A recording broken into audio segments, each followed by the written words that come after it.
we basically spent the last couple of years interviewing and surveying more than 2,000 pastors and church leaders of all streams of the church to try to find out, like, what is their experience around mental health in the church today? Like, what are they seeing?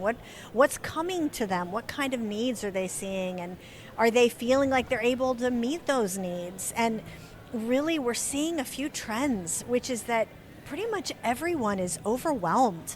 Most pastors can't meet all the needs that they see, and they refer them out to the counselors who can't meet all the needs that come to them.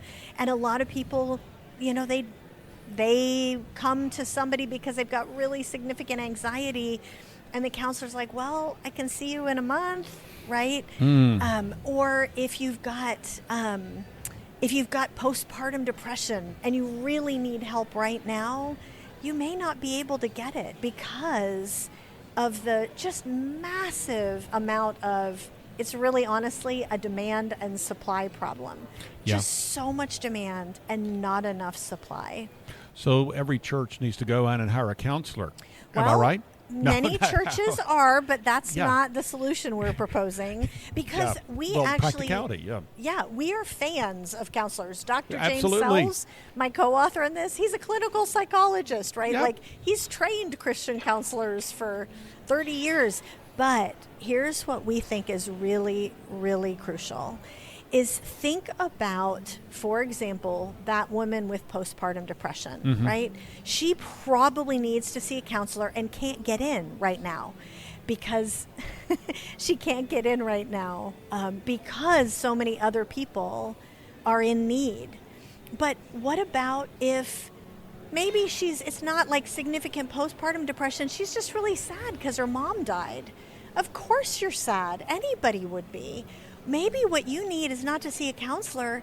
Maybe you need a friend to walk alongside. Maybe you need somebody to have coffee with who can help you work through that grief that anybody would have. So one of the things that we are hoping is that churches can start building up a layer of lay people who can be trained in basic listening skills and be that person that someone reaches out to or that the church uses as a first line of defense. Because one of the things that we tell everybody is, if you need somebody to walk alongside, that's not a counselor. A counselor isn't allowed to go to your house for dinner on Thursday. Yeah.